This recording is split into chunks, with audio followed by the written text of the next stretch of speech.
सुनिए मैडम। हो गया? जी हाँ, ये रहा आपका सामान। कितना? 115 रुपए। ये 500 का चिट्टा होगा ना? मैडम 500 का छुट्टा तो नहीं होगा हमारे पास। 115 ना?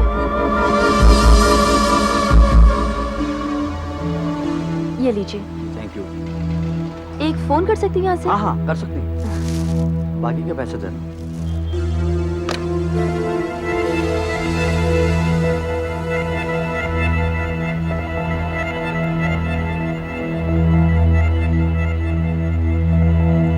हेलो, हाँ रेनू, किन्नरी बोल रही हूँ। क्या कर रही है? अच्छा सुन, फ्री है क्या? देख के काम करते हैं। टाउन में एक बहुत अच्छी फिल्म लगी है, चलना देखने? ओके चल एक काम करते हैं, फिर मैं तेरे को 20 मिनट्स में जॉगर्स पार्क के पास मिलती हूँ, ठीक है? वहां से आगे चलेंगे। Okay bye. Thank you.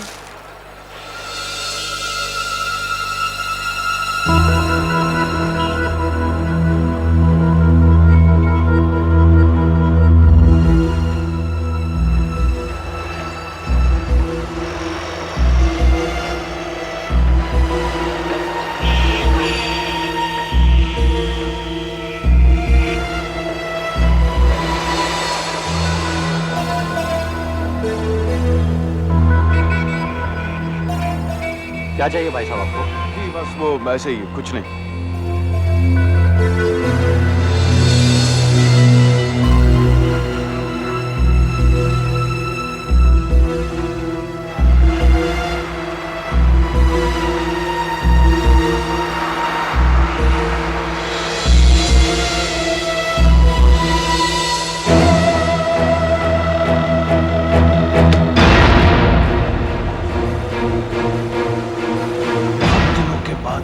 साला बहुत हिसाब करना बाकी है।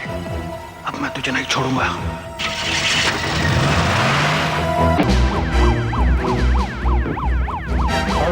सर बॉडी कहाँ है? सर इस तरफ।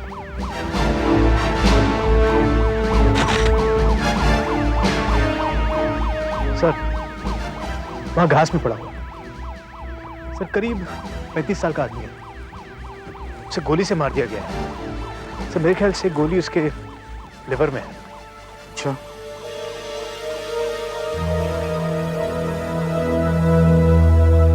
सर इसके जेब से हमें कुछ चीजें मिली हैं। ये वॉलेट मिला है सर। काफी पैसे।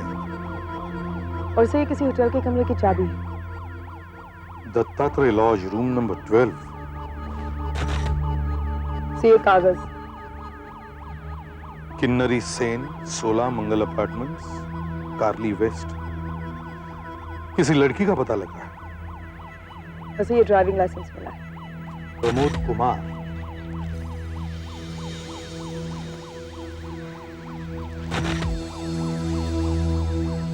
दिल्ली का पता है। और कुछ पता चला भी नहीं? जी हाँ सर। सर ये दोनों यहाँ के गार्ड्स हैं। जैसे ही गोली की आवाज सुनी दोनों दौड़कर यहाँ पर आए। बताओ। नमस्ते साहब। नमस्ते। बताओ क्या हुआ था? मैं और मुर्गेश 3 बजे पार्क में आए थे। दोपहर को पार्क बंद होता है ना, तो कभी कभी भिखारी लोग यहाँ सोने के लिए आ जाते, यही चेक करने के लिए आए थे। सुन मुर्गेश। जी सर। सबसे पहले काम कर लेना, पार्क की चारों तरफ देख लेना, कोई भिखारी नहीं। ये आवाज कैसे आई? कोई गोली तो नहीं चली? उस तरफ से आवाज आई है। चल चलो चल चल। रुक जा।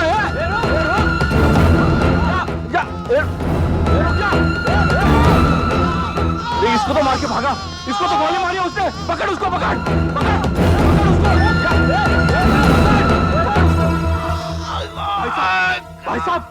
भाई साहब क्या हुआ? हाँ भाई साहब क्या हुआ? भाई साहब 180। भाई साहब भाई साहब वलसाड 180। 180। वलसाड 180। ऐसा ही कुछ कहा था ना उसने? हाँ साहब यही कह रहा था, लेकिन कुछ समझ में नहीं आ रहा था। बहुत आहिस्ते आहिस्ते बोल रहा था। मर रहा था ना वो, लेकिन बार बार यही कह रहा था, वलसाड़ 180, वलसाड़ 180। कुछ बराबर सुनाई नहीं दे रहा था। सर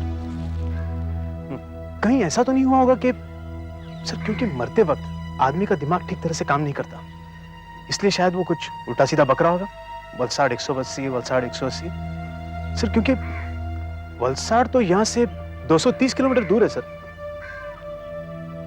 बात तो ठीक है वीरेन, लेकिन एक बात बता, वो जो आदमी यहां से भागा था वो कैसा दिखता था? सब उसका चेहरा तो मैं देख नहीं पाया, लेकिन दिखने में जरा सांवला सा था। सर इन्होंने जो बताया वो सब मैंने लिखा है। उस आदमी की हाइट तकरीबन 5 फुट 10 इंच के करीब थी, ठीक है? बराबर। और थोड़ा, जी हाँ सर, वो आदमी थोड़ा मोटा था और उसने काले रंग की जैकेट पहनी थी। लेकिन सर दोनों वॉचमैन ने उसका चेहरा नहीं देखा, लेकिन उसने कुछ सर पर पट्टी बांधी थी सर। हाँ साहब, ऐसे ऐसे बांधी थी। वीरेन, वो कागज मुझे फिर से दिखा।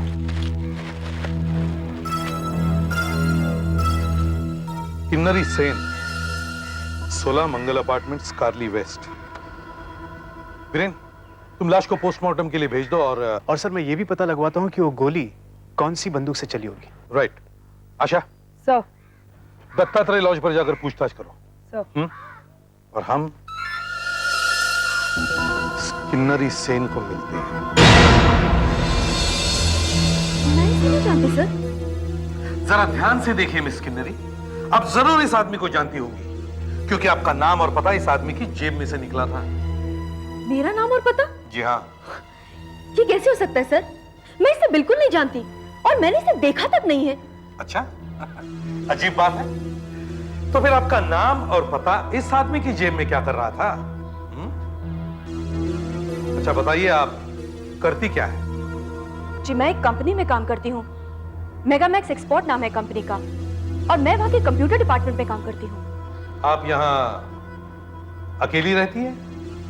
जी हाँ, मैं यहाँ अकेली रहती हूँ और मेरे माँ बाप पूना में रहते हैं, और क्योंकि मैं यहाँ पे नौकरी करती हूँ इसलिए मैंने ये मकान किराए पे लिया है। आपका ऑफिस सैटरडे को भी होता है क्या? जी हाँ, हाफ डे होता है। क्यों? मतलब आप अब ऑफिस से आ रही हैं? हाँ, मतलब एक्चुअली क्या हुआ कि आज हाफ डे था, इसलिए मैं और मेरी फ्रेंड रेनू आज फिल्म देखने चले गए थे और बस मैं भी उसी को घर ड्रॉप करके आ रही हूँ। ये आपकी फ्रेंड क्या नाम बताया? रेणु? जी। कहाँ रहती है? ये सांता क्रूज में रहती है, 18th फ्लोर। ये तो जॉगर्स पार्क के पास, जहां से हमें लाश मिली थी। देखिए मिस किन्नरी, आप हमसे कुछ छुपा तो नहीं रही हैं? जरा सोचकर फिर से बताइए, क्या आप इस आदमी को जानती हैं या नहीं? मैं यहीं पे खड़ा था, अचानक वहां से आवाज ही सुनाई। एसआई आशा, सीआईडी। क्या हुआ यहाँ पर? Well, SI Harish Kumar. Madam, हमें यहाँ से फोन आया था कि यहाँ चोरी हो गई है। ये यहाँ के मैनेजर हैं। मैंने ही पुलिस को फोन किया था। मैडम, ये सुशील शाह का कमरा है। वो अपने कमरे में नहीं था। मुझे यहाँ से कुछ आवाजें सुनाई दी। जब मैं यहाँ पहुंचा तो कमरे की ऐसी हालत, तो फिर मैंने सोचा कि पुलिस को बुला लेना चाहिए। हाँ? सुशील शाह का कमरा।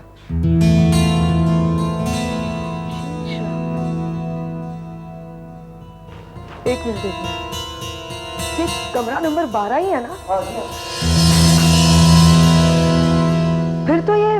फिर ये कमरा प्रमोद का होना चाहिए। ये चाबी यहीं की है ना? हाँ, ये यहीं की चाबी है, दत्तात्रेय लॉज की है। लेकिन यहाँ प्रमोद नहीं, सुशील शाह ठहरा हुआ था। अच्छा, हाँ। तो फिर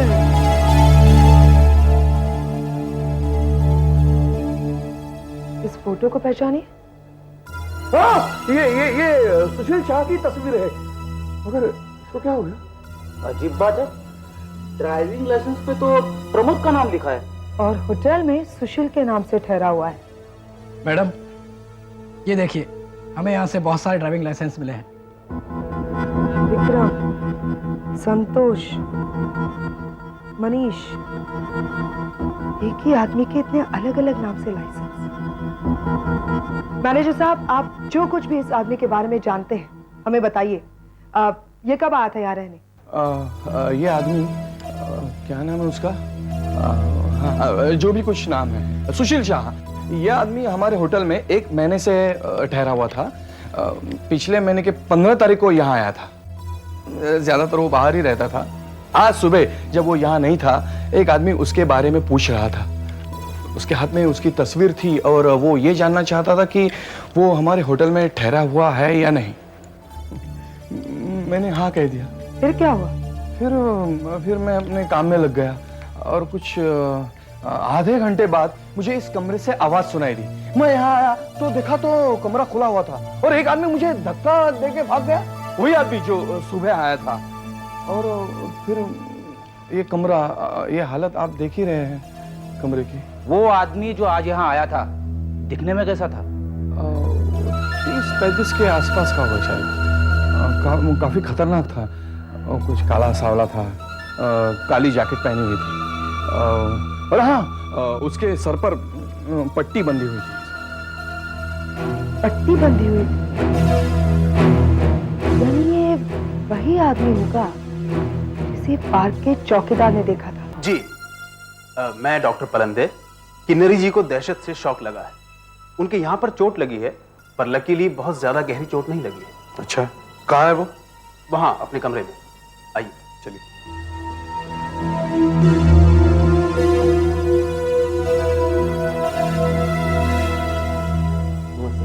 नमस्ते।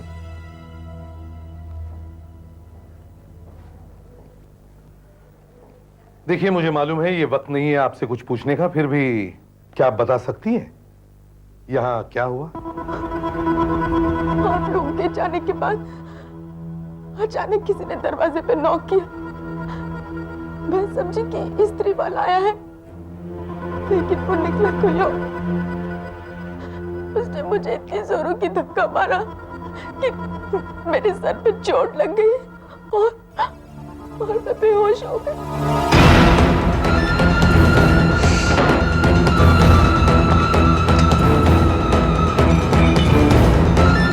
होश में आ, होश में आ।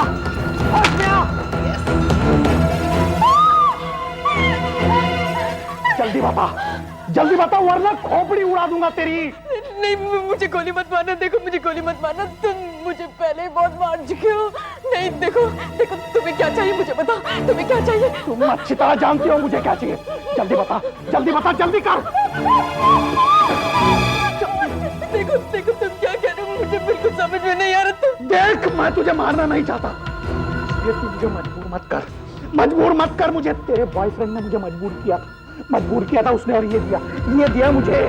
इसके बदले में मैंने उसको बहुत बड़ा तोहफा दिया। बता जल्दी बता। एक मिनट, मेरी बात सुनो। देखो मेरा कोई बॉयफ्रेंड नहीं है। देखो, मुझे लगता है कि तुम्हें कोई गलतफहमी हुई है।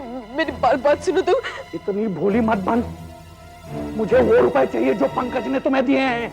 25 लाख रुपए। 25 लाख रुपए? ये पंकज अविनाश सुशील, बहुत सारे नाम है उसके, लेकिन मुझे इतना पता है कि वो रुपए उसने तेरे पास दिए। जल्दी बता, जल्दी बता, वरना तेरी खोपड़ी के चिताया उड़ा दूंगा भाई। जी मैं उल्ला।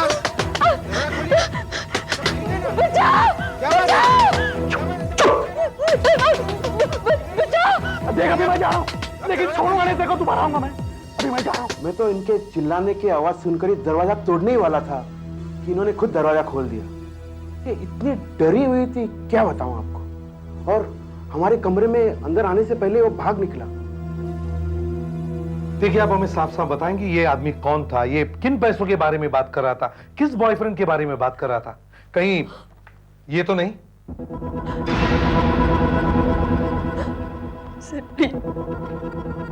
मैं इस आदमी को भी नहीं जानती जो मर गया है। मैं उस आदमी को भी नहीं जानती जो मुझे मारने आया था। मैं किसी पंकज को नहीं जानती। मैं किसी 25 लाख रुपए के बारे में भी नहीं जानती। सर प्लीज मेरी बातों का यकीन कीजिए। मैं कुछ नहीं जानती ना, कुछ नहीं जानती मैं।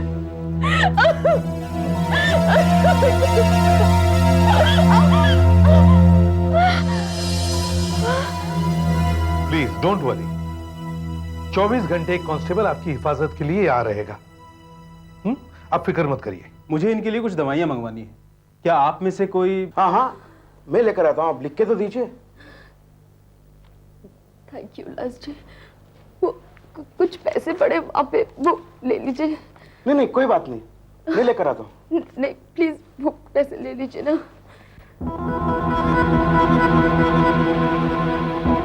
इसमें 100 के नोट है और 500 का भी है, ये ले लूं?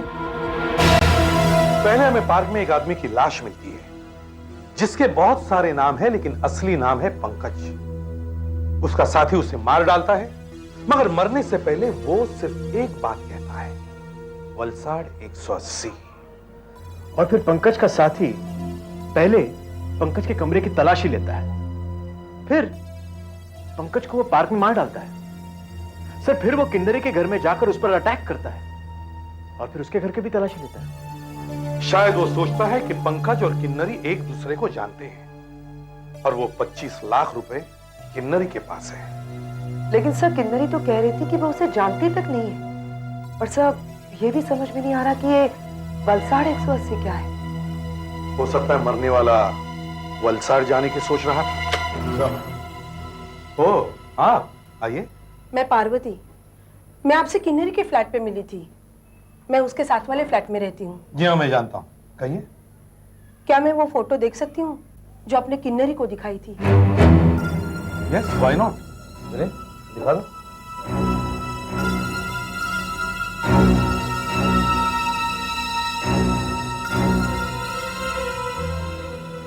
क्या आप इसे जानती हैं? ये किन्नरी तो कह रही थी कि वो इसे जानती ही नहीं। फिर तो वो झूठ बोल रही है। वो इस आदमी को जरूर जानती है। मैंने तो उसे कई बार हमारे बिल्डिंग के आसपास देखा है। आपने देखा है? जी, 2 दिन पहले की बात है। मैं जब बाहर जा रही थी तो ये आदमी हमारे बिल्डिंग के यहाँ खड़ा था। मिस्टर, आप कौन है?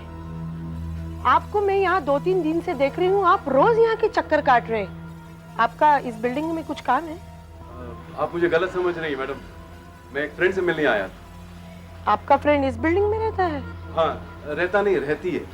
किन्नरी, फर्स्ट फ्लोर पर, फ्लैट नंबर 16। हम फ्रेंड्स हैं। वो क्या है कि आज पिक्चर जाने का प्रोग्राम है, बस इसलिए मैं इंतजार कर रहा हूँ। वो ऊपर तैयार हो रही है। तो फिर आप ऊपर जाके क्यों नहीं इंतजार करते? हाँ, वैसे मैं जाने वाला था, पर क्या है कि उसने कहा कि वो नीचे आ रही है, तो मैंने सोचा ठीक है, मैं यहीं वेट कर लेता हूँ। मेरे ख्याल से उन दोनों का कुछ चक्कर चल रहा था। आपने किन्नरी से कभी इसके बारे में पूछा नहीं? नहीं, मैंने सोचा ये उसका पर्सनल मामला है, मैं क्यों पूछूं? मगर मैंने उस आदमी को हमारे बिल्डिंग के आसपास अक्सर देखा था।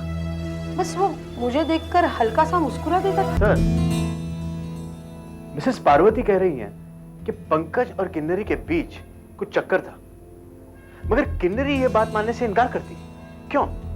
हो सकता है कि किन्नरी वाकई उसे ना जानती हो।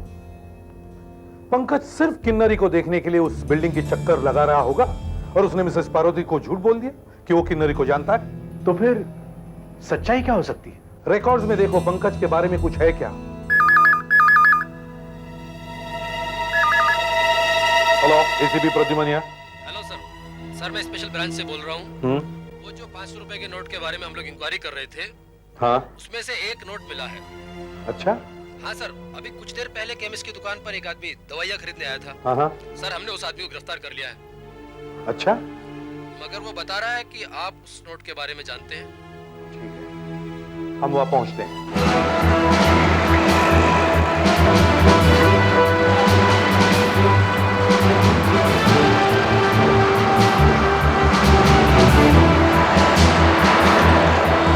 मैंने आपसे कहा ना कि ये नोट मेरा नहीं है। देखिए, आप मुझे बेकार परेशान कर रहे हैं। मेरी पड़ोसन बीमार है, मैं उनके लिए दवाई लेने आया था और ये 500 का नोट उन्हीं का है। क्या बात है? हाँ, इनसे पूछे, ये सब जानते हैं। एसीपी साहब मुझे बचाइए, ये समझते हैं कि मैंने डाका डाला है। Inspector Shivram sir, special branch. Sir, ये पैसे जिनसे दवाइयाँ खरीदने आया है, वो नोट डकैती के नोटों में से है। क्या? सर, हमें नोटों के सीरियल नंबर की लिस्ट मिल गई थी और वो लिस्ट हमने शहर की दुकानों और होटल्स में भेज दी थी, ताकि जैसे ही कोई नोट मार्केट में आए और दुकानदार में इन्फॉर्म करे। सर, इन्होंने हमें फोन किया है कि एक 500 का नोट इनके पास आया हुआ है। सर नंबर है 3BV696339। सर ये नोट उन 25 लाख रुपए में से है जो बैंक की वैन से लूटे गए थे और इसीलिए हमने इस आदमी को गिरफ्तार किया है। देखिए इंस्पेक्टर, माना के नोट इन्होंने ही दिया है, मगर हम जानते हैं आदमी बेकसूर है। ये नोट इसका नहीं है। तो हमें उस आदमी को गिरफ्तार करना होगा जिसने इन्हें ये नोट दिया है। मतलब है किन्नरी? हाँ, ये किन्नरी जी का ही नोट है। इंस्पेक्टर शिवराम, ये 25 लाख रुपए की चोरी विश्वास कोऑपरेटिव बैंक के कैश वैन से हुई थी। 1 महीने पहले हुई थी ना? Yes sir. यही है ना वो? और ये 500 का नोट किन्नरी के पास था। मतलब इस चोरी में किन्नरी का भी हाथ है।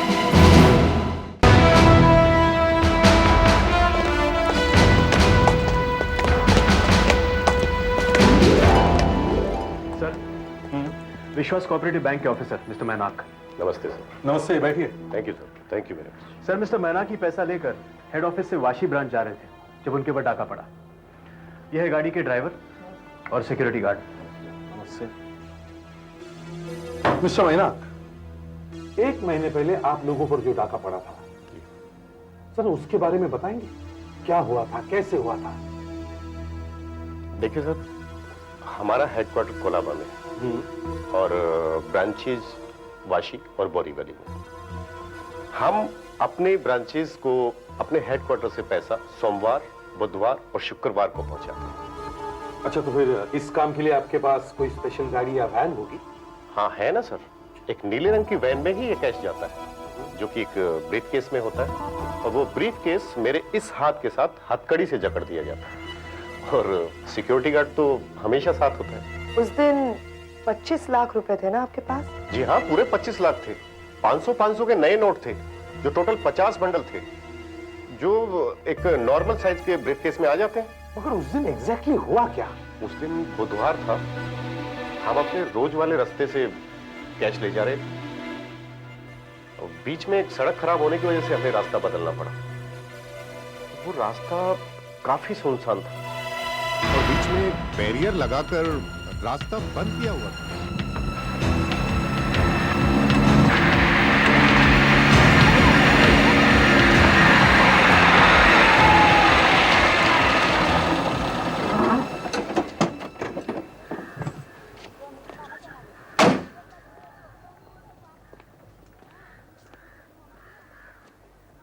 इस रोड से जाना मना है, कार्य प्रगति पर है।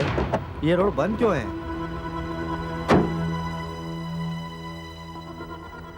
हमें 3 किलोमीटर वापस जाना पड़ेगा। क्यों? क्योंकि वहाँ तो कोई बोर्ड लगा हुआ ही नहीं था। हाँ, वहाँ तो कोई बोर्ड नहीं था। अब क्या करें?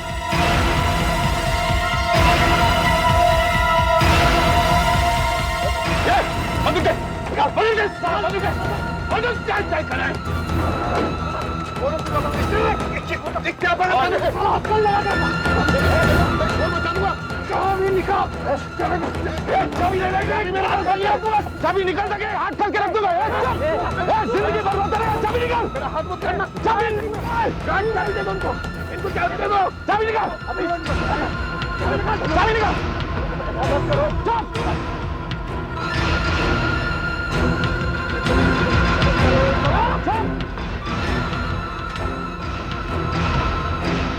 ले जाओ, ले जाओ दोनों, ले जाओ। चला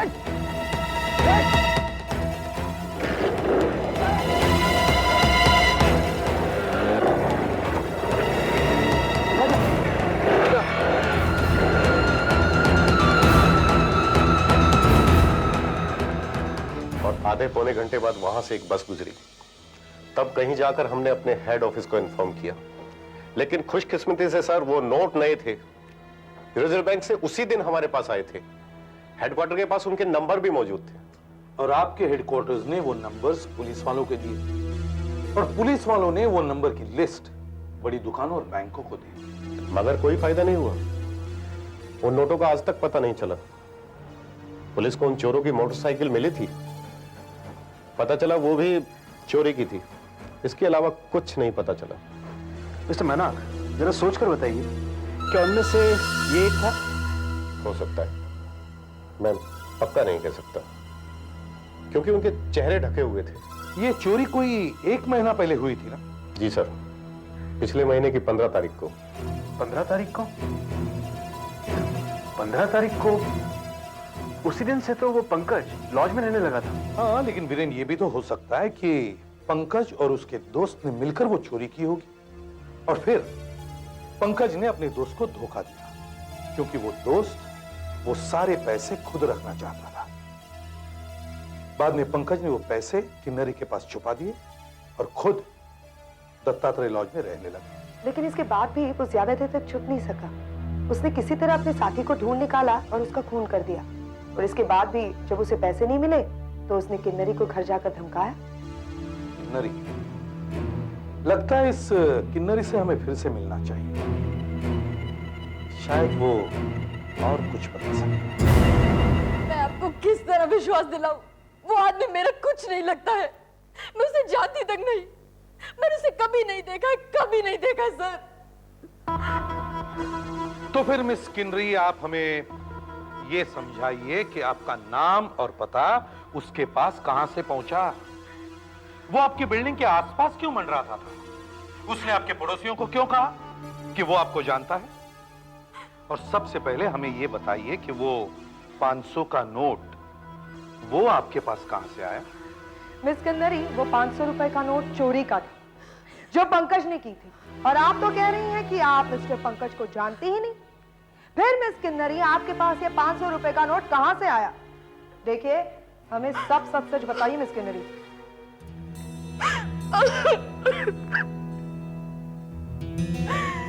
ये 500 रुपए का नोट ही सारे फसाद की जड़ है। लेकिन ये नोट मुझे किसी ने दिया नहीं है। नहीं दिया तो आया कहां से आपके पास? ये मैं आपको किस तरह बताऊं? एक दिन जब मैं रास्ते में जा रही थी, रास्ते पे बहुत चहल पहल थी। चलते चलते मेरे जूते में कुछ चुभा। मैंने देखा एक कील था। मैं ठीक करने के लिए झुकी। अचानक मुझे एक 500 रुपए का नोट दिखाई दिया। मैंने इधर उधर देखा, किसी का ध्यान इस तरफ नहीं था। बस मैंने वो नोट उठा लिया और वहां से चल पड़ी। पता नहीं क्या हो गया था मुझे, क्या हो गया था मेरे इस दिमाग को। मैंने वो नोट क्यों उठाया ये मुझे खुद को पता नहीं। चलिए, कुछ देर के लिए हम आपकी कहानी मान लेते हैं। ये बताइए, ये कब की बात है? कुछ 10-12 दिन पहले की बात है। 10-12 दिनों से वो नोट आपने खर्चा ही नहीं? एक आध बार मैंने खर्च करने की सोची भी थी, लेकिन फिर ध्यान आया कि क्यों ना ये पैसे बचाकर अपने माँ बाप के लिए कोई गिफ्ट ले जाऊं। नहीं, आपकी कहानी पर यकीन नहीं होता। आप कहना चाहती हैं कि पंकज ने वो नोट गलती से गिरा दिया? एक मिनट, उसे पंकज ने ही गिराया था, गलती से नहीं, जानबूझकर।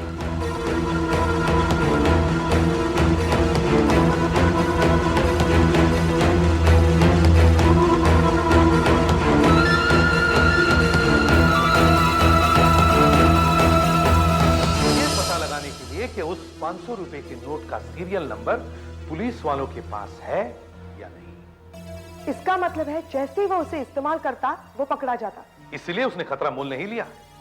उसने 25 लाख में से सिर्फ एक 500 रुपए का नोट जानबूझकर सड़क पर गिरा दिया और वो इंतजार करने लगा कि कोई इसे उठा ले। उसने किन्नरी को वो नोट उठाते हुए देख लिया और इसका पीछा करने लगा और इंतजार करने लगा कि कब ये नोट खर्चती है। और अगर कुछ नहीं होता तो आराम से 25 लाख रुपए खर्च कर सकता था। और अगर किन्नरी पकड़ी जाती तो वो समझ जाता कि ये 500 के नोट खतरनाक है, मगर इन्होंने ये पैसे खर्च ही नहीं किए। इस बीच में उसके साथी ने उसे ढूंढ निकाला और उसे मार दिया।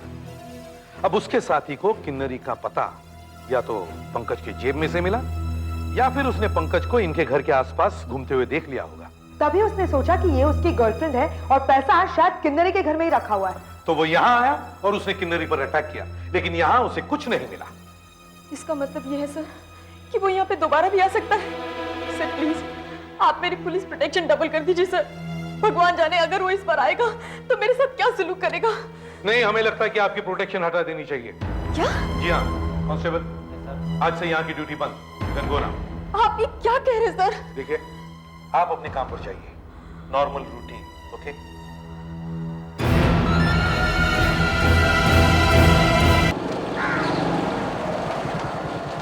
ऑटो।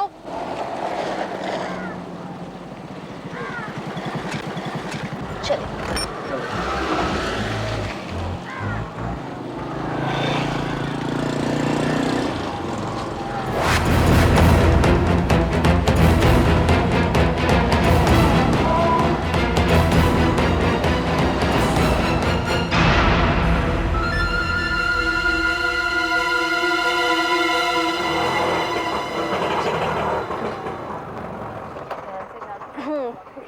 नहीं नहीं,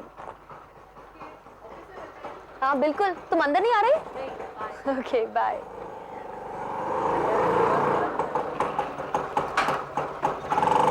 बाय, सी यू। या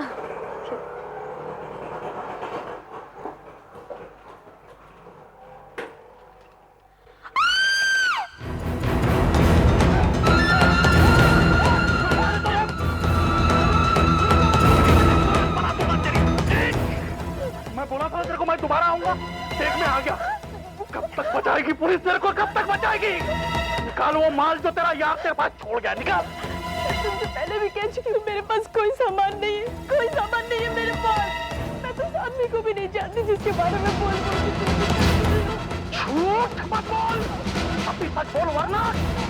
वो क्या बोले? मुझे तो कुछ भी नहीं मालूम। कौन है? हम बताएं? हाँ? कौन है? देखो आगे मत बोलो, आगे मत बोलो, इसको मार दूंगा मैं। तो उसे मार दूंगा इसको, आगे मत छोड़ दे उसे। आगे मत बोलो।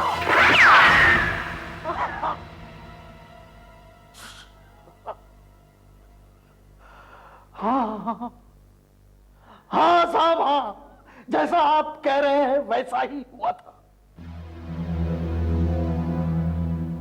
मैंने मारा है उस कमीने को क्योंकि उसने मुझे धोखा दिया। विश्वास कोऑपरेटिव बैंक से जो 25 लाख रुपए चुराए थे, उसके पीछे सारी प्लानिंग मेरी थी साहब, सारी प्लानिंग मेरी थी। मगर जब हम पैसों के साथ मानवाड़ी जंगल में मोटरसाइकिल छिपाने गए तब उस कमीने की नीयत खराब हो गई। मैं पैसे गिन रहा था तब अचानक उसने मेरे सिर पर रिवॉल्वर से इतनी जोर से मारा कि अब तक मेरा सिर बन्ना रहा है। हाँ वो तो दिख रहा है। लेकिन जब मुझे होश आया तो मैं खून से लथपथ, और वो कमीना पैसों के साथ गायब था। फिर मैंने उसकी तस्वीर लेकर पूरे शहर में उसको ढूंढना शुरू किया। शहर का पूरा एक एक लॉज, एक एक होटल छान मारा साहब मैंने।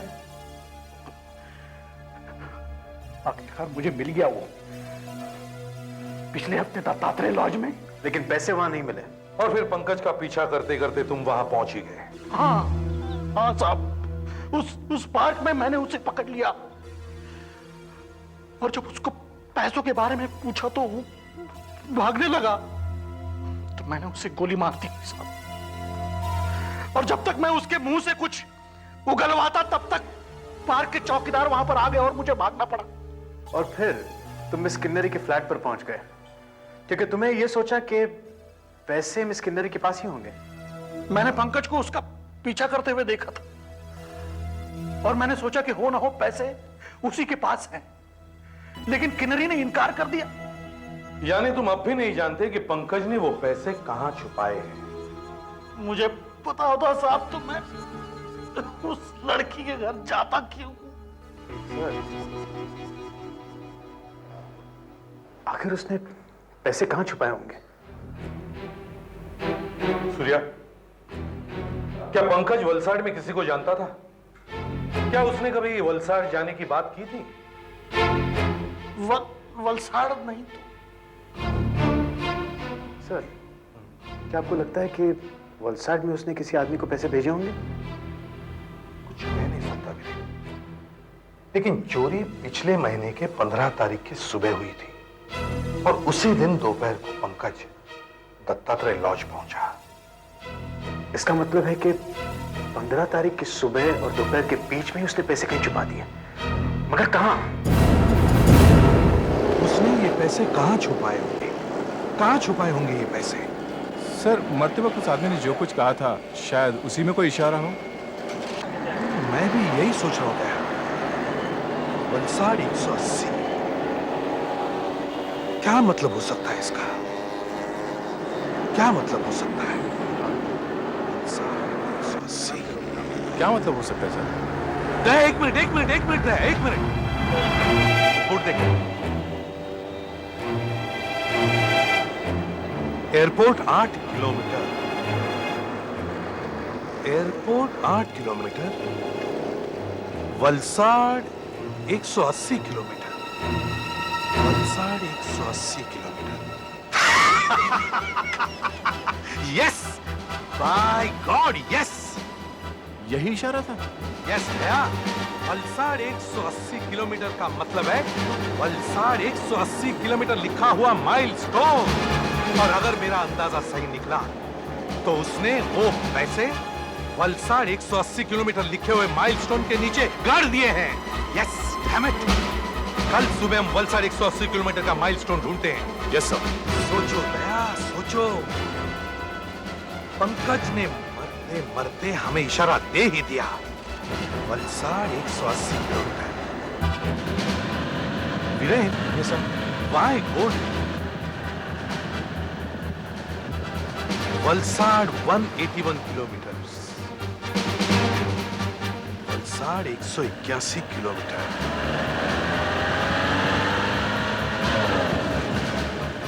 कल रात एयरपोर्ट का माइलस्टोन देखकर ही मुझे अंदाजा हुआ कि पंकज इन्हीं की तरफ इशारा कर रहा था। वलसाड 180 किलोमीटर। सर, उसका खून भी वलसाड रोड पर ही हुआ था।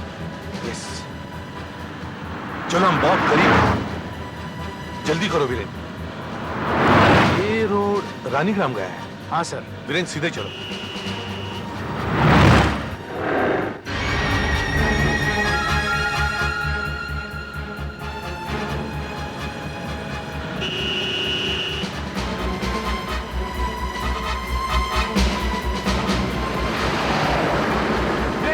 वीरेन रुको रुको रुको, चलो।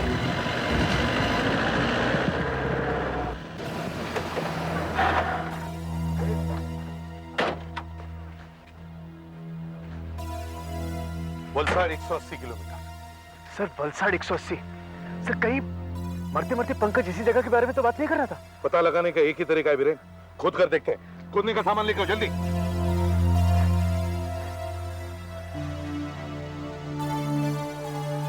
वीरेन, वो ज्यादा गहरा खोद नहीं पाया होगा क्योंकि ये हाईवे काफी बिजी है।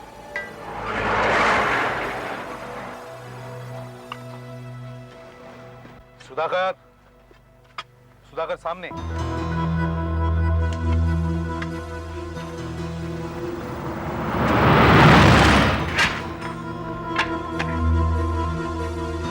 सर, लगता है आप सही कह रहे हैं। कुछ ही देर में वलसाड 180 का राज खुल जाएगा।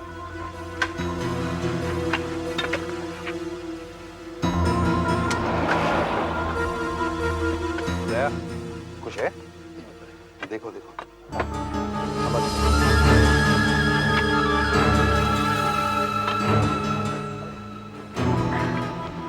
सर ये देखिए। यस,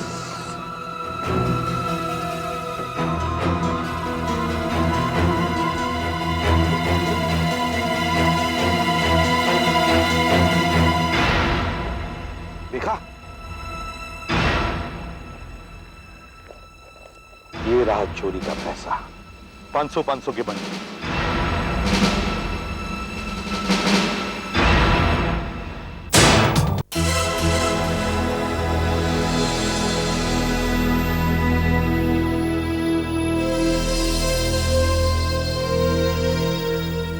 कामरा, पीछे की सीट पे 2 बैग्स पड़े हैं, वो भी ले आना।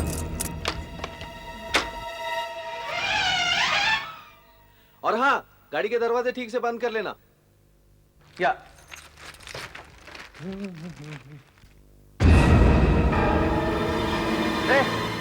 कौन है? कौन है?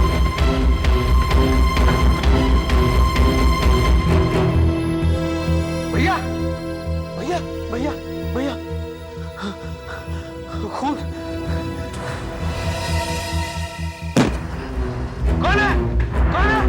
कौन है? भैया ये क्या हो गया भैया? ये खून। अरे कौन है? कौन है? रुक जा। कौन है? कामना ये कैसा हो गया? खून। भैया वहां पड़े। भैया भैया भैया भैया भैया क्या हो गया भैया? भैया भैया भैया ये किसने किया? भैया इतना खून, मुझे चक्कर आ गया। होश में आओ, होश में आओ। इतना खून बह चुका है, इनको हिलाना ठीक नहीं है। तुम जल्दी से एम्बुलेंस को बुलाओ, जल्दी जाओ। लेकिन हमारा फोन तो 2 दिन से बंद पड़ा है। पड़ोसी आके यहाँ से करो, प्लीज जाओ जाओ जल्दी एम्बुलेंस को बुलाओ। तब तक मैं इन्हें होश में लाने की कोशिश करता हूँ।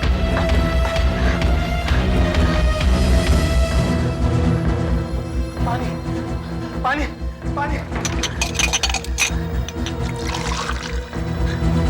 भैया भैया भैया भैया भैया ये क्या हो गया भैया आपको?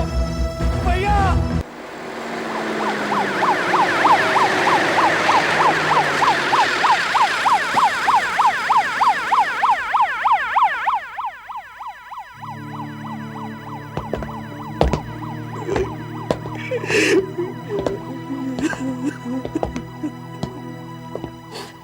मैं इसी भी प्रद्युमन। मैं शैलेश, ये मेरी बीवी कामना। अजीत मेरे बड़े भाई थे। लाश आप ही को मिली थी ना? जी। कितने बजे? मैं और कामना डिनर के लिए बाहर गए थे। करीब 10:15 बजे हम लोग घर पहुंचे। पहले घर के अंदर मैं आया तो मैंने भाई साहब के कमरे में एक अजीब सी परछाई देखी। वहां? मैं ऊपर दौड़ा, कमरे के अंदर गया तो भाई साहब जमीन पर पड़े हुए थे। किसी के कूदने की आवाज आई तो मैं उसके पीछे दौड़ा, लेकिन वो भाग गया। हमारा फोन 2 दिनों से खराब है, इसलिए कामना ने पड़ोसियों के यहाँ से डॉक्टर शाह को बुलाया। सब ठीक है?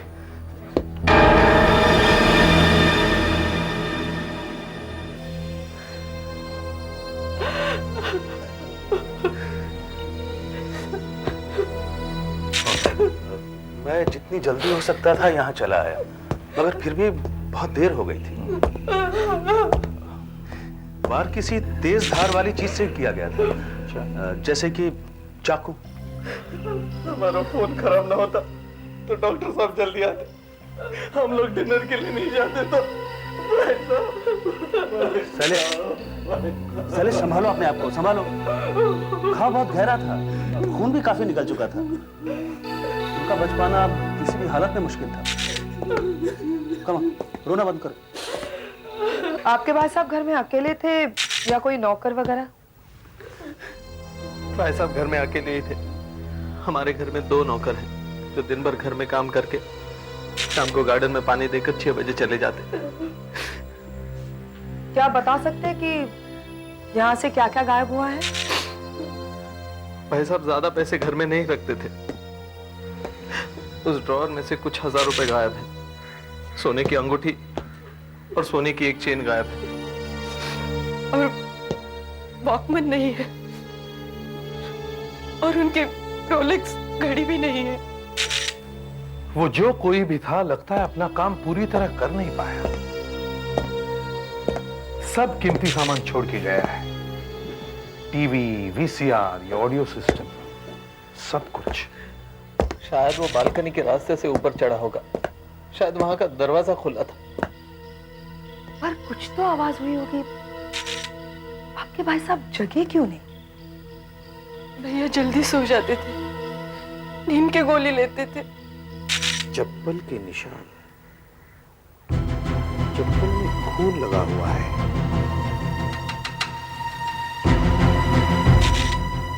पैर छोटे लगते हैं। मतलब चोर जो कोई भी था,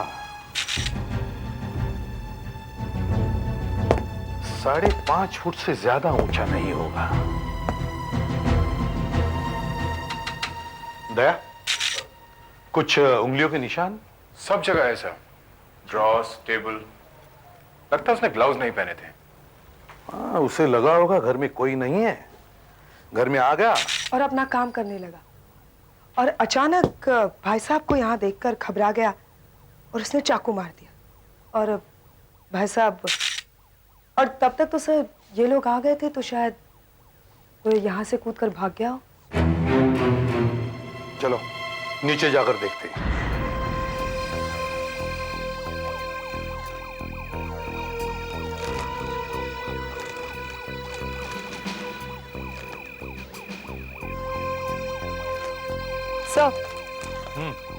सर ये देखिए सर, वॉकमैन। सर शायद ऊपर से कूदते वक्त चोर के हाथ से ये गिर गया होगा।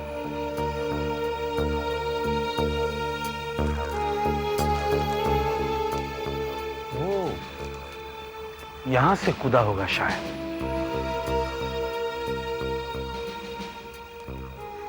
जमीन भी दबी हुई दिखती है।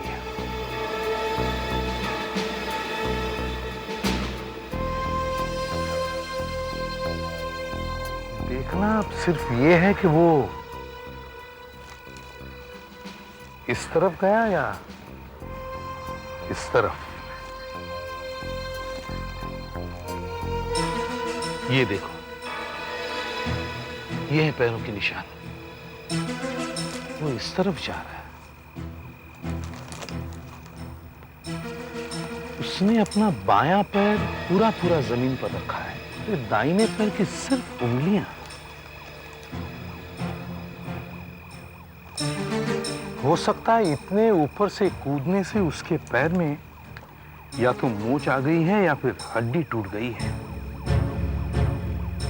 निशान इस तरफ जा रहे हैं। ये रहा, ये देखो, दाहिना पैर सिर्फ उंगलियां। ये उसका बायां पैर पूरा है। ये बायां पैर, ये दाहिना पैर। ये रहा, ये दाहिना।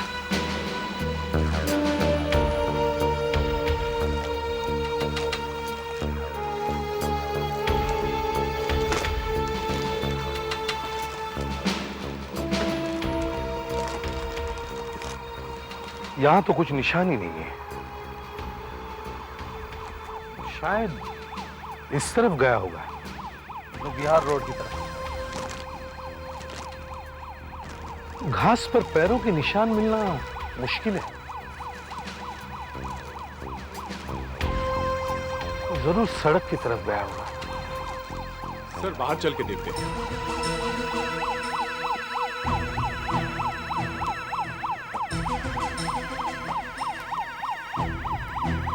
मुश्किल है,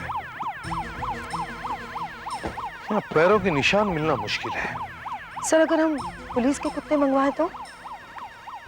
कोई फायदा नहीं होगा। उसने जाने के लिए जरूर गाड़ी का इस्तेमाल किया होगा। अच्छा, काम करो। Yes sir. लाश को ऑटोप्सी के लिए भिजवा दो। मुझे जल्द से जल्द रिपोर्ट चाहिए। घाव के बारे में, मारने के लिए किस चीज का इस्तेमाल किया, और चप्पल के निशान के प्लास्टर कास्ट बनवाओ। Yes sir. ठीक है मिस्टर शैलेश, आपकी पत्नी और आपके दोनों नौकरों को हमारे ऑफिस आना पड़ेगा फिंगरप्रिंटिंग के लिए। ठीक है, लेकिन हमारे उंगलियों के निशान किस लिए? हमें कमरे में कई निशान मिले हैं। हमें ये पता लगाना है कि कौन कौन से निशान आप सब लोगों के हैं, क्योंकि जो निशान आप लोगों से नहीं मैच करते वो उस खूनी के होंगे। आपने बताया था कि शैलेश और उसकी पत्नी को अजीत की लाश करीब 10:15 बजे मिली, राइट? हाँ। इसकी मौत भी लगभग 9:30 और 10:15 के बीच ही हुई है। अच्छा, और जख्मों के बारे में कुछ पता चला? हाँ, चाकू के ही वार है 2 जगह। बॉडी यहाँ है? नहीं नहीं एसीपी साहब, ये तो डमी है जो हम अपने काम के लिए इस्तेमाल करते हैं। एक बार यहाँ किया गया है, ये कंधे पर, ये, और दूसरा बार यहाँ किया गया है दिल पर, ये। लेकिन इस आदमी की मौत सिर्फ इस जख्म की वजह से हुई है। चाकू बिल्कुल आर पार गया, दिल तक। एसीपी साहब, अभी मैं इतना तो यकीन के साथ कह सकता हूं कि मौत चाकू के ही वार से हुई है, लेकिन किस तरह का चाकू इस्तेमाल किया गया है ये कहना जरा मुश्किल है। उसके लिए थोड़ा वक्त चाहिए। ठीक है, तब तक मैं देखता हूं फिंगरप्रिंट रिपोर्ट से क्या पता चलता है।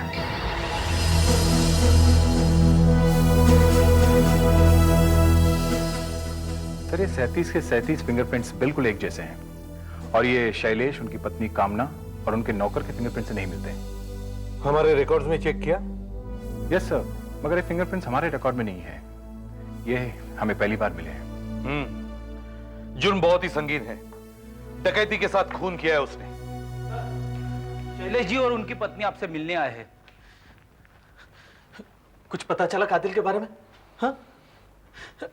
अभी तो आपके पास उंगलियों के निशान भी है। देखिए, उंगलियों के निशानों से तब मदद मिल सकती है जब जुर्म करने वाले का रिकॉर्ड हमारे पास होता है, मगर हमारे पास इस आदमी का रिकॉर्ड ही नहीं है। लेकिन सिर्फ कुछ हजार रुपयों के लिए कोई किसी की जान कैसे ले सकता है?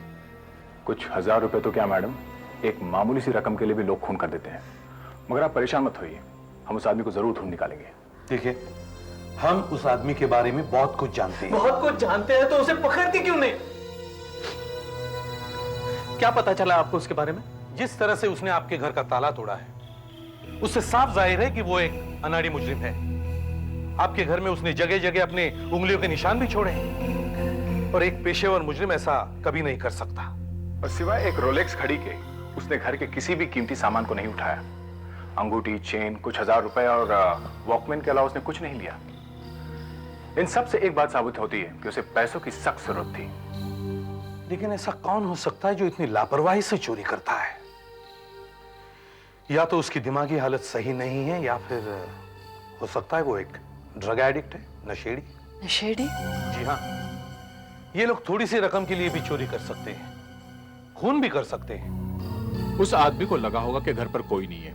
वो बालकनी से चढ़कर अंदर आता है और अंदर किसी को देखकर घबरा जाता है और इसी घबराहट में खून कर देता है, और जो कुछ भी उसके आसपास मिलता है उसे लेकर भाग जाता है, क्योंकि अचानक आप लोग वहां आ गए थे। उसकी चप्पल के साइज से लगता है कि उसके पैर छोटे हैं, मतलब उसका कद ज्यादा ऊंचा नहीं है। वो एक पैर से लंगड़ा रहा है, या फिर उस पैर में उसे चोट लगी हुई है। मेरे समझ में ये नहीं आता कि इन बातों से आप उसे कैसे पकड़ सकेंगे। देखिए, और भी कई बातें हैं, जैसे कि शायद उस आदमी के पास वहां से भागने के लिए कोई गाड़ी वगैरह नहीं थी। ये आप कैसे कह सकते हैं? क्या किसी ने उसे भागते हुए देखा है? अगर वो गर्द वगैरह लेता है तो उसके पास गाड़ी नहीं हो सकती शायद। इस आदमी ने इतने कम पैसों के लिए खून किया है, अगर इसके पास एक मामूली सी साइकिल भी होती तो उसे भी बेच खाएगा वो। फिर वो वहां से गया कैसे? पैदल वो ज्यादा दूर चल नहीं सकता, क्योंकि उसके पैर में चोट लगी हुई है। हम उन सब टैक्सी वालों को ढूंढ रहे हैं जो उस रात 10 साढ़े 10 के दरमियान विहार रोड से गुजरे थे। हमने प्रेस और टीवी में भी अनाउंसमेंट करवा दिए हैं। जो लोग उस रात वहां से ड्राइव करके आ रहे थे, अगर उन्होंने उसे देखा हो तो वो हमें कांटेक्ट करेंगे। सर, अश्विन नाम के एक आदमी का फोन आया है। कल रात वो विहार रोड पर ही जा रहा था। सर, वो बहुत घबराया हुआ है, कह रहा है कि आप घर पर ही आ जाएं। मुझे तो अभी भी समझ नहीं आ रहा कि जो हम कर रहे हैं सही है या गलत। बस एक बार सोच लिया तो सोच लिया। अरे मीना, सब लोग डरने लगे तो कैसे काम चलेगा? वो आदमी बहुत ही खतरनाक और पागल था। मुझे लगता है हमें सब कुछ इन लोगों को बता देना चाहिए। अश्विन जी, अगर हर आदमी आप जैसा सोचने लगे तो हमारा काम बहुत आसान हो जाएगा। मीना जी, आप बिल्कुल फिक्र मत कीजिए, कुछ नहीं होगा आपको। बताइए, कल रात क्या हुआ था? बताइए। आपने हमें फोन पर बताया था कि 10 सवा 10 के करीब आप विहार रोड पर जा रहे थे। मीना जी, आप बिल्कुल घबराइए मत। बताइए क्या हुआ था? कल रात हम एक प्ले देखने गए थे। मैंने सोचा विहार रोड लेते हैं क्योंकि उस रास्ते पे ट्रैफिक बहुत कम होती है। अचानक मेरी गाड़ी से कुछ इंजन में से कुछ आवाज आने लगी। मैं देखने के लिए नीचे उतरा। मेरी वाइफ गाड़ी में अंदर ही बैठी हुई थी। मैंने देखा एक आदमी इनके पीछे से आया और गाड़ी में आके बैठ गया, मेरे गर्दन पे चाकू रख दिया, हमें चिल्लाने लगी।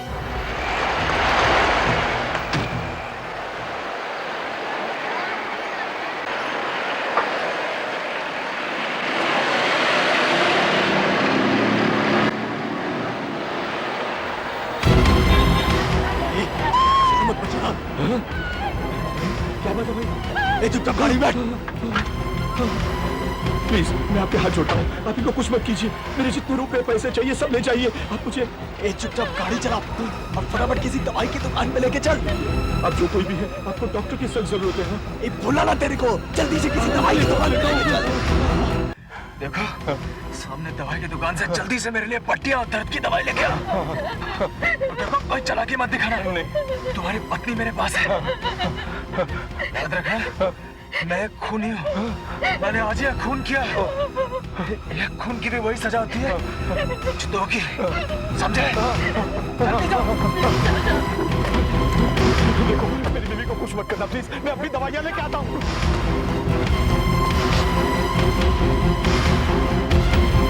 आपके पास कोई दर्द की गोली या स्प्रे होगा? आपको क्या चाहिए? जो कुछ भी है दे दीजिए ना। और एक बोतल पानी, मिनरल वाटर प्लीज।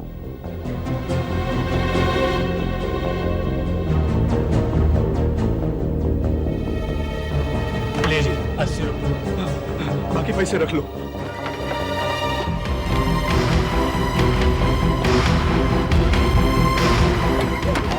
हाँ लीजिए, ये गोलियां, ये स्प्रे और पानी, सब ठीक हो जाएगा।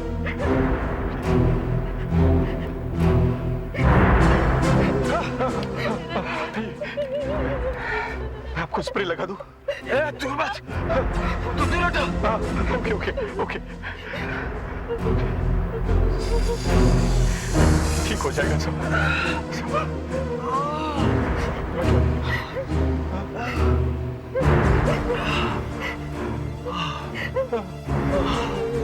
प्लीज, अब मेरा ये दर्द तो कम हो रहा है, अब दूसरे दर्द का इलाज करना है मुझे। जल्दी से गाड़ी शुरू करो, गाड़ी शुरू करो। मुझे सुशील वाड़ी लेकर चलो। दवाइयाँ लेने के बाद उसका दर्द कुछ कम हो गया, मगर मुझे वो आदमी कुछ अजीब सा लगा, जैसे कि उसके दिमाग में कुछ गड़बड़ है। मुझे उससे बहुत डर लग रहा था, वो हमें मार भी सकता था। आपने उसे सुशीलवाड़ी छोड़ा, है ना?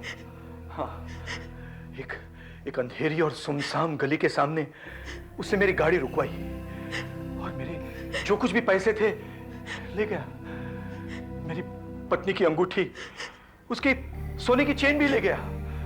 पता नहीं क्यों मेरा क्रेडिट कार्ड छोड़ गया, और जाते जाते वो मुझे धमकी भी दे गया कि अगर मैंने ये जो बात किसी को बताई तो मुझे जान से मार डालेगा। उसने ये भी कहा कि उसने एक खून किया हुआ पहले। वो ठीक कह रहा था, क्योंकि उसके हाथ में जो चाकू था उसमें खून के निशान लगे हुए थे। पहले तो हमने इसके बारे में चुप रहना ही ठीक समझा, मगर आपकी टीवी की अनाउंसमेंट देख के मुझे लगा कि मुझे आपको सब कुछ बता देना चाहिए। आपने बिल्कुल सही किया अश्विन जी, मगर वो दिखने में कैसा था? मतलब उसका रंग, उसका कद होगा करीब 5.5 फुट, और रंग गेहुए रंग का था वो। शायद 2-3 दिन से नहाया भी नहीं होगा, और दाढ़ी भी नहीं बनाई थी उसने। पतला सा, एकदम पतला सा था वो। और उसके पैर के बारे में तो आप जानते ही हैं सर। वो बहुत कांप रहा था और रुक रुक कर बात कर रहा था। नीले रंग की जीन्स पहनी थी उसने, और टी शर्ट भी फटा हुआ था। उसके शर्ट पे भी खून लगा हुआ था सर। सर, इससे एक बात साफ है कि वो एक ड्रग एडिक्ट ही होगा। सुशीलवाड़ी तो बहुत बड़ा अड्डा है कर्ज का। I know। अश्विन जी, क्या कहा था उसने? कि एक दर्द का इलाज हो चुका है और दूसरे का बाकी है। यही कहा था।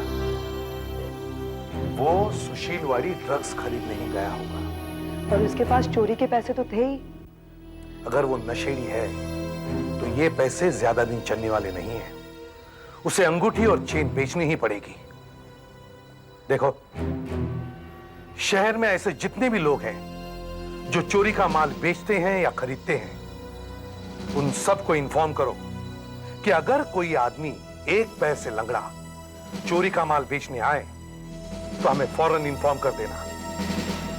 ये एक मर्डर का मामला है, और अगर कुछ छुपाने की कोशिश की तो मैं खुद आकर उसे गोली मारूंगा। Is that clear? हमें बहुत जल्द इस नशेड़ी को ढूंढना होगा। हो सकता है ये फिर से खून करेगा। आशा, ये है वो रोलेक्स घड़ी और ये जेवरात जो उस नशेड़ी ने इनको आके बेचे थे। क्या तुमने उस आदमी को पहले कभी देखा था? उसका नाम पता कुछ जानते हो? साहब, उसका नाम पता मुझे कुछ भी नहीं मालूम है, लेकिन महीने में 1-2 बार वो इधर जरूर आता है और यही सब छोटा मोटा सामान, कैलकुलेटर, घड़ी, अंगूठी, यही सब बेच के जाता है साहब वो। और साहब, शक्ल से वो एकदम चर्सी दिखता है। यही आता है, मतलब इसी इलाके का आदमी होगा। अच्छा, एक बात बताओ, कल वो जब यहाँ आया था तो उसकी टांग कैसी थी? कुछ चोट वोट लगी थी? हाँ, उसकी टांग पे प्लास्टर बना हुआ था और मैंने उससे पूछा तो उसने बताया कि उसकी टांग की हड्डी टूट गई है। प्लास्टर यानी खून की रात और कल के बीच किसी डॉक्टर के पास गया और उसने अपनी टांग का इलाज करवाया। और अगर वो इसी इलाके का है तो उसने यहीं किसी डॉक्टर से प्लास्टर लगवाया होगा। हमें इस इलाके के सारे अस्पताल और दवाखानों को चेक करना होगा।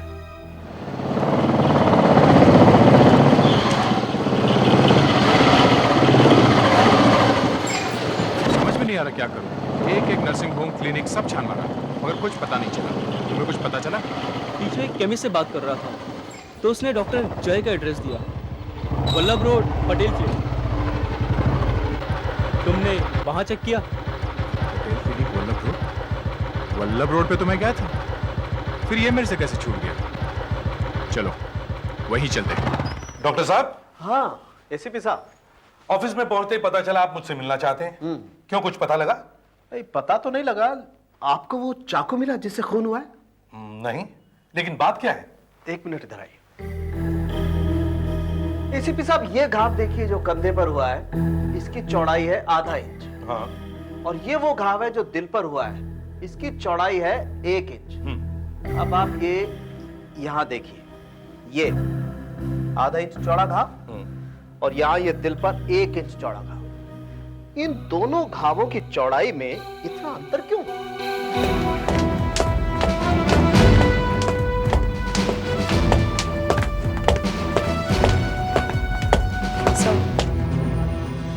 आप डॉक्टर जय हैं? पटेल क्लिनिक 25 वल्लभ रोड, प्रीतम नगर। जी हाँ साहब। उस फ्रैक्चर वाले मरीज के बारे में आप इन्हें बताइए जिसकी हड्डी टूटी थी और आपने उसका इलाज किया था। बताइए ना साहब। वो 3 दिन पहले की बात है साहब। सर, यानी 11 तारीख की शाम की। खून सर 10 तारीख की रात को हुआ था, यानी ये सिर्फ 20 घंटे पहले की बात है सर। फिर क्या हुआ? वो साहब, 2 आदमी मेरे पास बहुत परेशान हालत में आए थे। एक का पैर पूरी तरह सूजा हुआ था सर, दर्द से बुरा हाल था उसका। दर्द कम करने के लिए उसने कुछ गोलियां ली थी सर, और पैर पर कुछ स्प्रे वगैरह छिड़का हुआ था। जब मैंने उसका एक्सरे लिया तो मुझे पता चला कि उसकी टखने की हड्डी पूरी तरह टूट चुकी सर। मैंने प्लास्टर चढ़ा दिया और उसे आराम की सलाह देकर भेज दिया सर। क्या उसने अपना नाम पता कुछ बताया आपको? उसका नाम मिलिंद था सर। और पता क्या है? पता तो उसने नहीं लिखा है सर। हाथ से निकल गया। लेकिन सर, आज रात को 9 बजे वो मेरी क्लिनिक पर आने वाला है। क्या? जी हाँ सर। दरअसल उसके इलाज में इतनी देर हो चुकी थी सर कि मुझे लगा उसका पैर हमेशा के लिए खराब ना हो जाए, इसलिए चेकअप के लिए रात को 9 बजे मेरी क्लिनिक पर मैंने उसे बुलाया सर। मतलब आज रात 9 बजे वो आपके क्लिनिक में आने वाला है?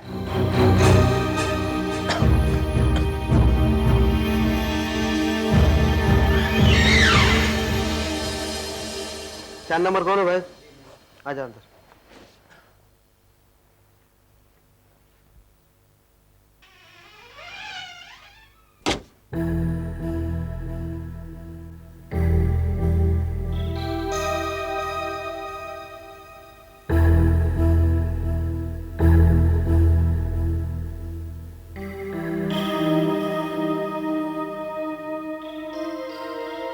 नौ बज गए, अभी तक नहीं आया।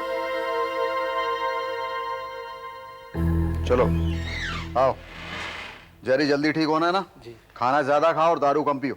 चल जाओ।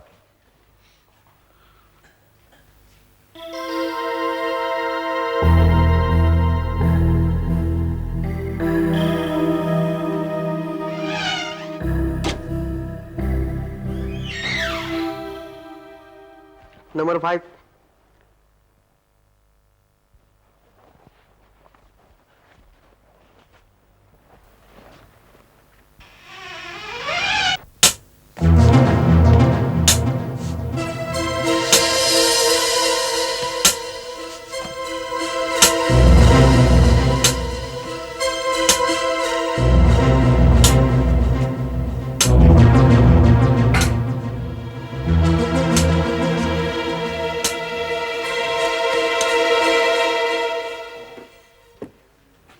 देखिए, इसको आराम करने को बोलिए घर में।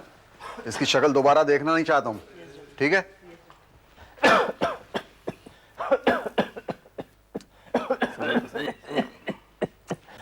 क्या बात है भाई, कैसी तबीयत इसकी? आप बस कांप रहा बुखार से। अच्छा, इसको वो गोलियां दी थी, वो खिलाई क्या? दी थी, कोई फायदा नहीं सर। डॉक्टर। हाँ में बहुत दर्द है। ठीक है, मैं दूसरी दवा दे दूंगा। बैठो।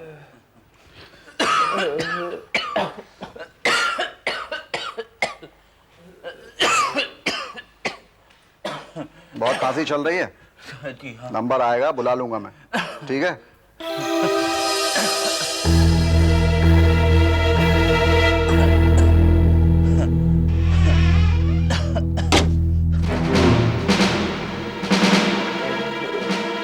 मिलिन, मिलिन,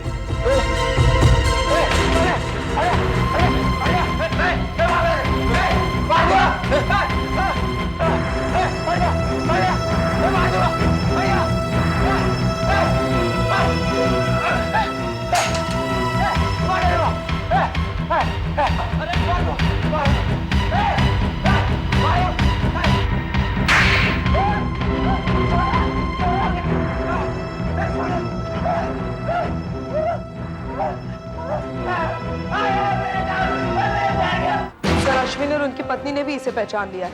इसी ने खून की रात उन पर हमला किया था।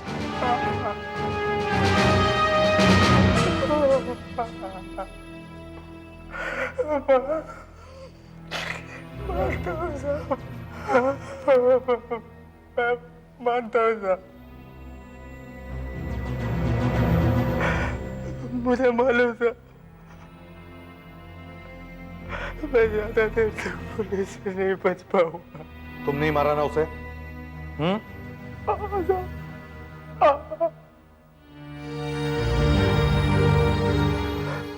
मैंने इस आदमी को कूट किया साहब।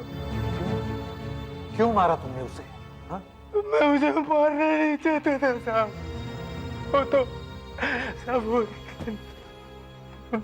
नशे के लिए था। पैसे चाहिए था साहब। मैं उसे मारना नहीं चाहता था। तुम उसे मारना नहीं चाहते थे? नहीं।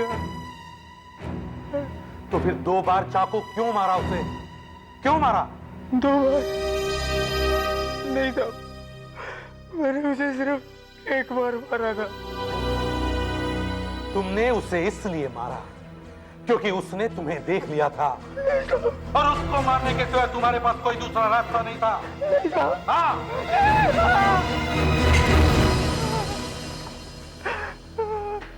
साहब नहीं, मैंने उसे 1 बार मारा साहब, 1 बार। वो चाकू कहाँ है? वो चाकू साहब, वो मैंने एक अखबार में लपेटकर एक जगह जमीन में गाड़ दिया है साहब। अच्छा, इसे साथ में लेकर जाओ, देखो इसने चाकू कहाँ गाड़ा है। वो चाकू डॉक्टर सालुंके के पास भिजवा देना। मेरा अंदाजा एकदम सही था। अच्छा, जरा हमें भी तो बताइए, क्या था आपका अंदाजा? एसीपी साहब, अब तक हम ये मानकर चल रहे थे ना कि दोनों जख्मों की चौड़ाई इसलिए अलग अलग है क्योंकि चाकू ऊपर से पतला और नीचे से चौड़ा है। जी। अब आप इस चाकू को देखिए, जिससे खून हुआ है, इसकी चौड़ाई ऊपर से नीचे तक एकदम बराबर है, आधा इंच। मतलब ये एसीपी साहब कि जो कंधे पर घाव हुआ है, ये देखिए आप, यहां ये घाव इसी चाकू से हुआ है। मगर ये जो दिल के पास घाव हुआ ये इस चाकू से हो ही नहीं सकता। पहले मैंने सोचा था कि शायद खूनी का हाथ कांप रहा होगा और इसीलिए घाव थोड़ा ज्यादा चौड़ा हो गया होगा, मगर अब मैं यकीन के साथ कह सकता हूं एसीपी साहब कि मौत का कारण ये चाकू हरगिज नहीं हो सकता है, क्योंकि दिल के पास वाला घाव कंधे के घाव से ज्यादा गहरा है। मतलब ये कि कंधे का घाव सिर्फ 3 इंच गहरा है, जितने इस चाकू की ब्लेड है, और दिल का घाव 5.25 इंच गहरा है। अब आप बताइए एसीपी साहब, जो चाकू है ही 3 इंच लंबा वो 6 इंच गहरा घाव कैसे कर सकता है? इसका मतलब साफ है कि दिल के पास का घाव जिससे मौत हुई है वो किसी और चाकू से किया गया है। ये दूसरा चाकू कहां से आया? कोई आदमी 2-2 चाकू लेकर क्यों घूमेगा? सर हो सकता है वो अकेला नहीं था, उसके साथ और कोई भी था, जैसे उसका कोई साथी। हाँ, उसी के पास होगा वो दूसरा चाकू और वो वहां से चुपचाप निकल गया होगा। हाँ, मगर जहां खून हुआ वहां की हालत देखकर लगता है कि एक ही आदमी था। दूसरी बात, अश्विन और उसकी बीवी ने सिर्फ एक ही आदमी को देखा और वो था मिलिंद। और अगर मिलिंद के साथ कोई और था भी तो वो मिलिंद को छोड़कर क्यों गया? ये दूसरा चाकू आया कहां से? कहां से आया ये दूसरा चाकू? कहां से?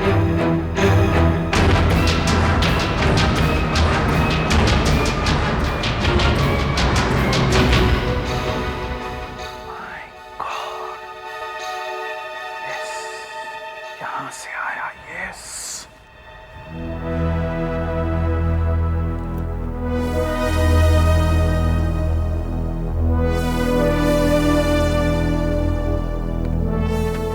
दया, फौरन मजिस्ट्रेट के पास जाओ और जो पता मैंने इस कागज पर लिखा है, इस जगह की तलाशी का वारंट लेके आओ। लेकिन सर, मैं जो कहता हूं वैसा ही करो। एसीपी साहब, आपको भरोसा है कि वो सब कुछ मिल जाएगा? हाँ, क्यों नहीं। ये प्लान ही कुछ ऐसा है कि ये सब होके ही रहेगा। सर, आ गए। Very good. जो मैंने कहा था वो सब मिल गया? यस सर, हमने वो सारी चीजें वहां से बरामद कर ली है जो आपने कही थी। गुड, दिखाओ। देखिए,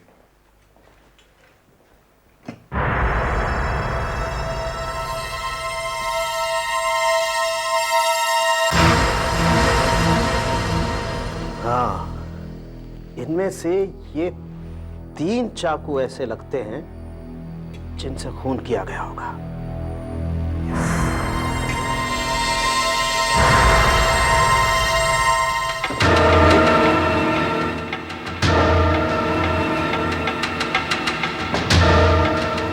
मगर ये सब के सब अच्छी तरह से धुले हुए हैं, इन पर खून का कोई भी निशान नहीं। हाँ, ये बात तो है। एसीपी साहब, आपको मैकबेथ याद है? जी हाँ, शेक्सपियर का मैकबेथ। Yes, lady Macbeth. हाँ। बार बार हाथ धोती रही, लेकिन हाथ से खून के दाग गए नहीं। यही यहां भी होने वाला है। खून से भरे चाकू को कितना भी धो लें, लेकिन दाग कभी जाएंगे नहीं। आंख से भले ही ना दिखे, लेकिन फॉरेंसिक साइंस को जरूर दिखाई देंगे। हमारे पास कुछ केमिकल्स ऐसे हैं जिन्हें अगर इन चाकुओं पर डाला जाए तो फौरन पता चल जाएगा कि इन चाकुओं पर खून के दाग थे या नहीं। जैसे ल्यूकोमेलासाइड ग्रीन और फुटोलिडीन, इन दोनों को अगर इन चाकुओं पर डाला जाए तो हमें हरे निशान दिखाई देंगे। लेकिन आज मैं फिनोफ्थलीन इस्तेमाल करूंगा।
लीजिए एसीपी साहब, ये है आपका मर्डर वेपन, इससे हुई है हत्या।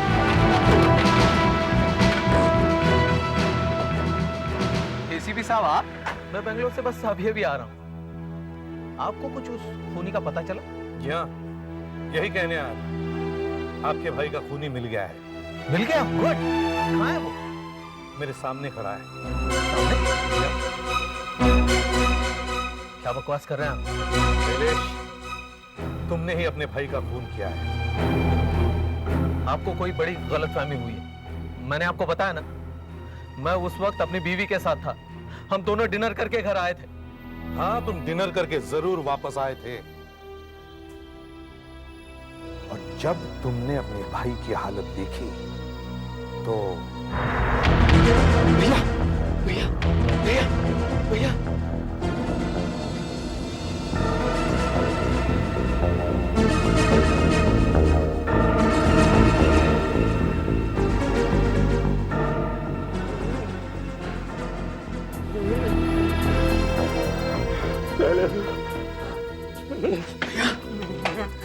आप जिंदा है?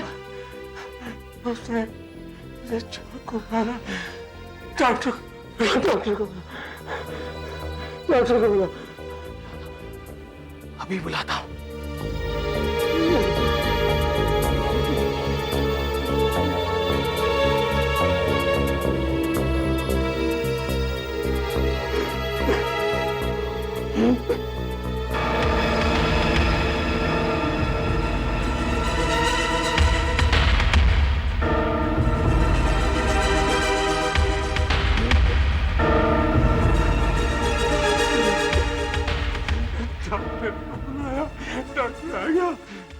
डॉक्टर आ जाएगा भैया, लेकिन सिर्फ आपका डेथ सर्टिफिकेट देने को।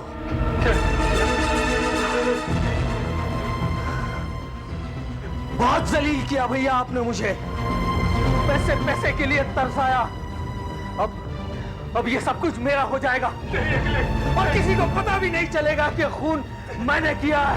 उस नशेड़ी मिलिंद ने तुम्हारे भाई पर वार जरूर किया था, मगर जिस जख्म से तुम्हारे भाई की मौत हुई वो तुम्हारे किए गए वार से था।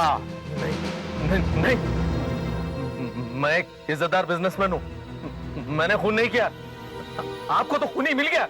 वो पागल नशेड़ी वही खूनी है, मैं खूनी नहीं हूं। हमें वो चाकू मिल गया है जिससे आपने अपने भाई का खून किया था। जी हाँ, आप बंगलोर से अभी आए, तभी कामना जी आपको बता नहीं पाई। हमने आपके घर की तलाशी ली थी, सर्च वारंट के साथ। शैलेश, शैलेश, ये तुमने क्या किया? हमें यहाँ बहुत सारे चाकू मिले, उनमें से एक ये है। हमारे फोरेंसिक एक्सपर्ट को इस चाकू पर खून के निशान मिले जो तुम्हारे भाई के खून से मिलते हैं।